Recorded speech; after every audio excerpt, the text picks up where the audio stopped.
Magandang tanghali, beautiful people. Welcome back to Batangas, or let's say the vicinity of Batangas. As you might be able to tell, I'm not in the city. I'm in an eco park about 30 minutes on foot from the center. And this is such a serene place and exactly what I needed after the madness of Manila and the traffic in Batangas proper. Whew. So there's not too much to do and to see in Batangas city, actually. There are a few malls and that's about it. So I decided to just chill out a little bit before taking my ferry tomorrow. So I'll just hang out here, later go back and eat something. Then I'll probably just go to my hotel, edit some videos and just relax.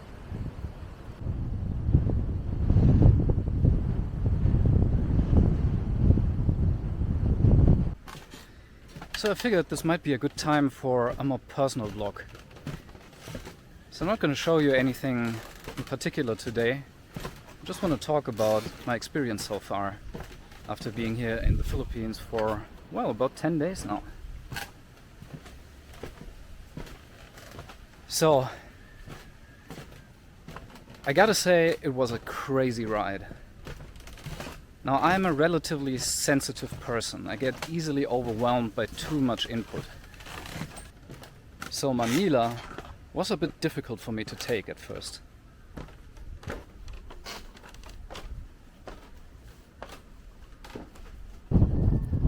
It took me quite a while to adapt properly, and there is much adaptation that is needed when you arrive here in the Philippines for the first time. So there's temperature, obviously, there's the time difference. I slept a lot during the first days, way into noon. But then there's also obviously the cultural adaptation. The environment is just so different from Europe. Another thing that needs some getting used to is food. So, for the first few days in Manila, I tried to eat a little bit cheaper food. I wanted to eat as the locals do. Right? So I wanted to try what people in Manila would eat, not necessarily street food, right? So I didn't buy food from a food cart. I'm just a little too cautious doing that.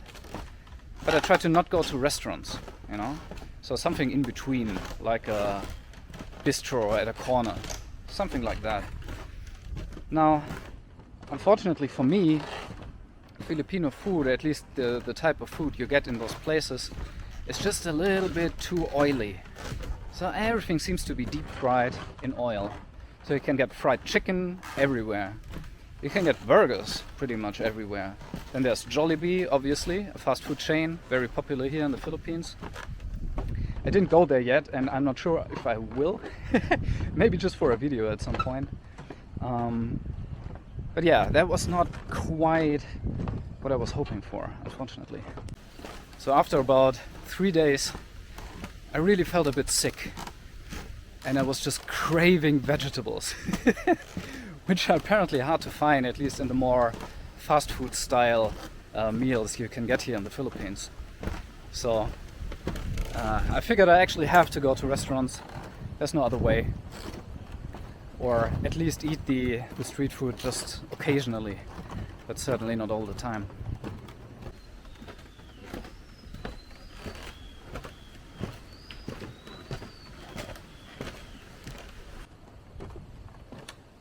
So what is this dude from Germany actually doing in the Philippines all alone? I guess some people might be wondering that.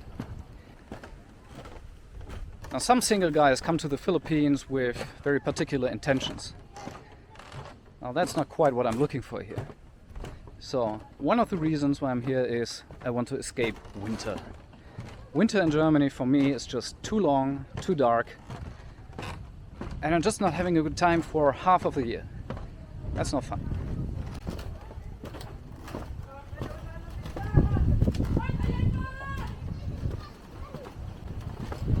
So I decided this year is the first time that I'm escaping from Germany and find a nice place to go. So, as I mentioned earlier, I've never been to Asia. So I really wanted to go and experience the cultural differences here. Oof.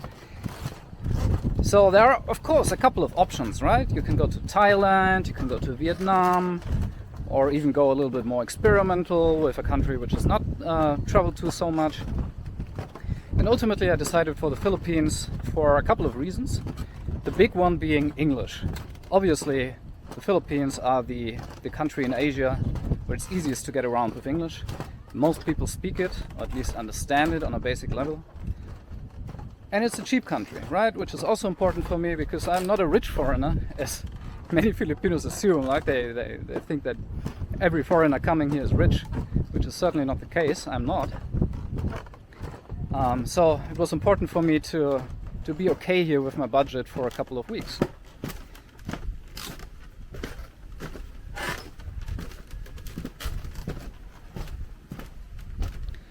And then I read a lot about the Philippines. I watched travel vlogs from other people doing YouTube just to get a better impression and prepare myself as best as I could.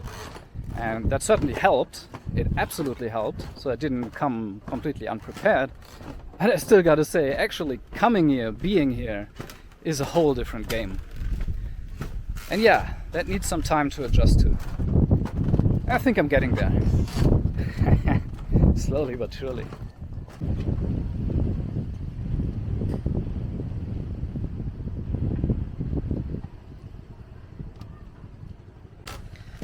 Now another reason why I'm here is obviously doing this. So I wanted to do more YouTube. I wanted to start travel vlogging and just see what this is like and if that is interesting to people. And maybe with a bit of a unique style, which I still have to develop, I guess. So yeah, obviously you watching this is part of the reason why I'm here. Now besides that though, there are also some more personal reasons why I'm here. I'm a bit lost in life, you know? It's not that I'm not doing something meaningful with my time.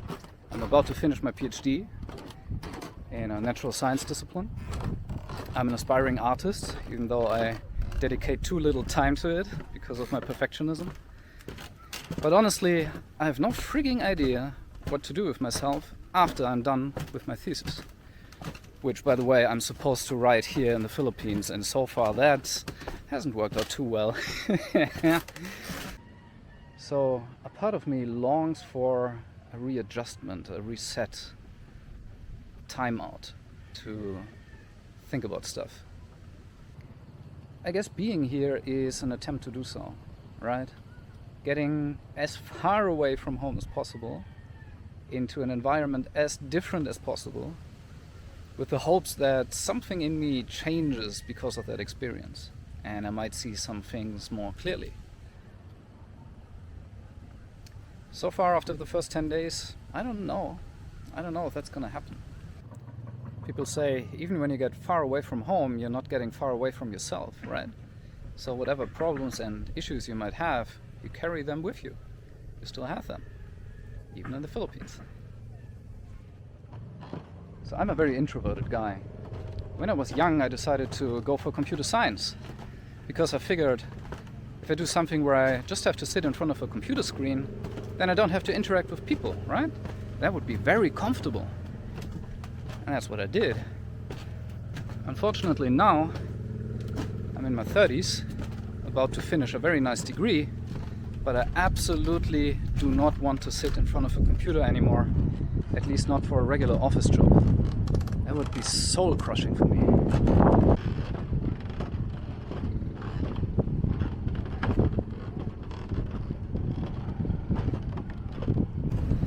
But what's the alternative? I've invested more than 10 years now into university. So it would be kind of stupid to not make use of that in some way, right? But my whole qualification is based around sitting in front of a computer.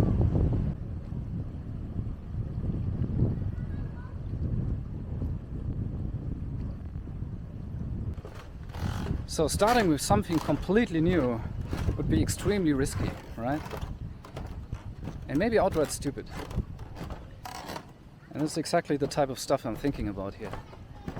Trying to think about here.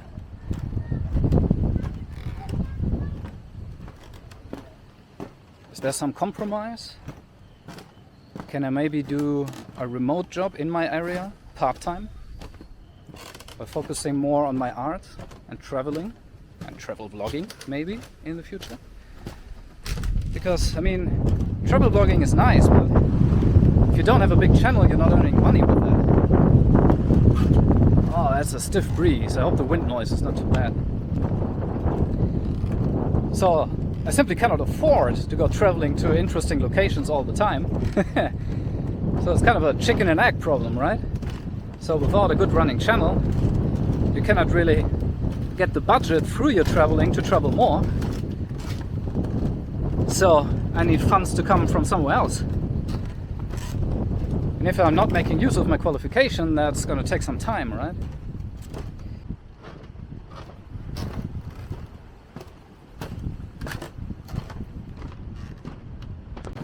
The good thing is, however, I still have a lot of time here in the Philippines to think this stuff through. So far, this hasn't been even a third of my planned vacation here. So there's lots of opportunity.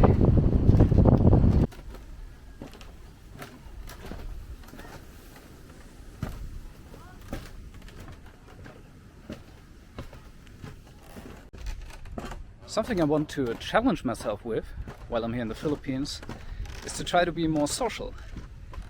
As I said, I'm an introverted guy, and I've never really learned how to approach people, you know? Now I suppose the Philippines make this a little bit easier because the people here are so friendly and positive. It's absolutely amazing. You saw it in a video earlier. The children here in particular are so curious and friendly. But also the adults just come around the corner and greet you, say hi on the street. Or they come and give you a fist bump just because you're here, and they hope you're enjoying your time. So I hope I can practice my social skills a bit and maybe make a few friends along the way. I guess Manila was not the best place for that. Actually, most people I talked to when I was in the nightlife there were foreigners. And actually I had some very interesting encounters. I met a guy from Stanford who is a designer, physician, and does clinical psychology now quite successfully. Very interesting dude. We talked for a couple hours in a bar. But I also really want to connect more with the locals here. And I still gotta learn how to do that. Now I'm learning Tagalog. I have been learning Tagalog for about 2 months in preparation before coming here. But honestly, the language is not easy to pick up. I know a bit of Spanish, so some of the words are easy. But the grammar is quite different, and the conjugation of the verbs follows a completely different idea than what European languages do. Because you don't have like specific time forms, but it's rather about active or passive and intention. So it takes some time to get used to. So nagtatagalog ako, pero konti lang. Hindi ako masyadong nakakaintindi. Pero magtatagal ako sa Pilipinas ng ilang linggo. So I think it is respectful to learn the language. And so far the reactions have been really great. When people notice that I can speak a little bit of Tagalog, they're super friendly and super happy. Because honestly speaking, most foreigners don't need to do that, right? If you know English, you're set. But still, if you make that extra effort, people really, really enjoy that.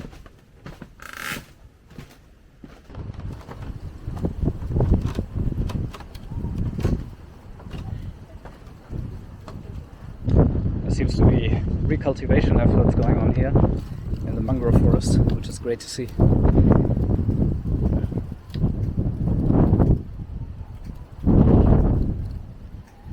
And there's a lot of petrochem industry here as well.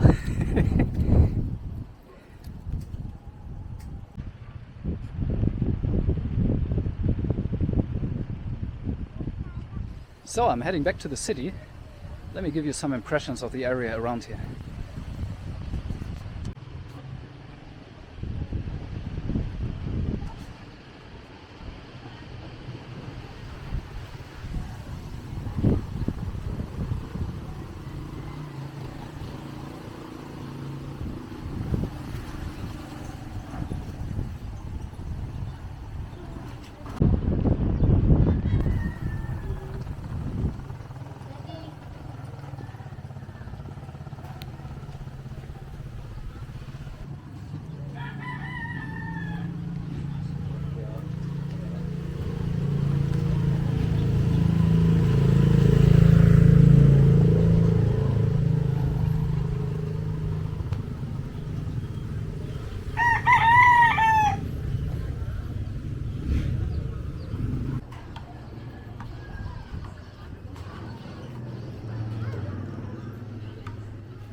Ah, yeah.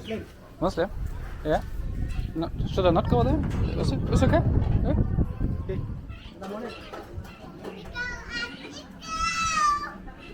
Hi. Hello.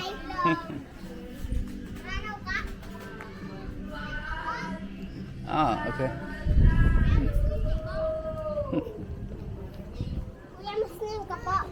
Hindi, hindi.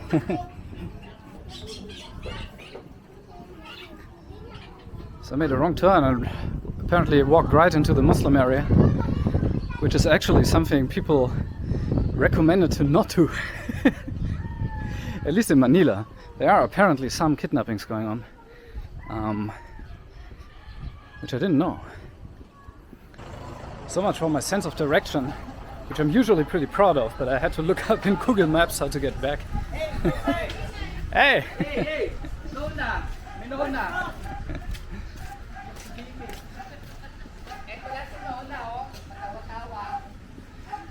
And now I have the camera out, so people notice me even more.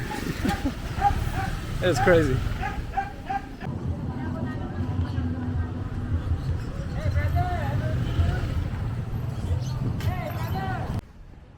So it's interesting to see how the reactions differ between having the camera out and not having it out. So here in Batangas I attract attention no matter what. I've seen one foreigner so far here this morning during breakfast in a restaurant. But other than that, it's just Filipinos here. So as a white guy, obviously people notice me. And obviously if I have the camera out, they notice me even more. And I get approached no matter what. But with the camera out, it's more a shout out, like excited reaction. Whereas if I'm just walking across the street, it's a more genuine, authentic interest. So I like both. And I like not having the camera out every time I'm walking through a neighborhood.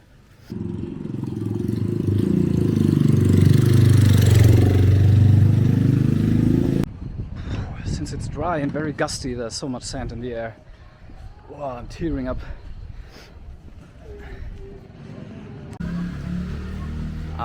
Unfortunate that this bridge is closed. Yeah, but it looks a little sketchy. Better not.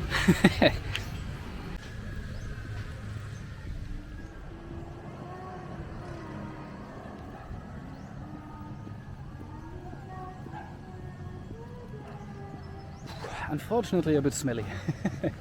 Not the cleanest of places.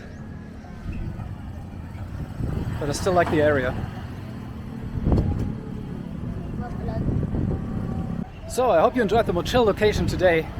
I'm heading back to the hotel and out of the sun.